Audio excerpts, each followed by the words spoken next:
So ngayon guys, pag-uusapan naman natin yung kaibahan or yung pagkakaiba sa pagbabayad ng minimum versus above minimum. Kanina napag-usapan natin yung minimum payment. Pag sinabing minimum payment, ito lang yung tinatawag na iwas late fee.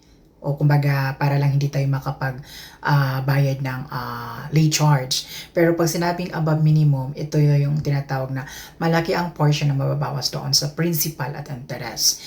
Kumbaga ito yung tinatawag na smart payment para mas mabilis matapos yung utang. For example, your outstanding balance is 10,000.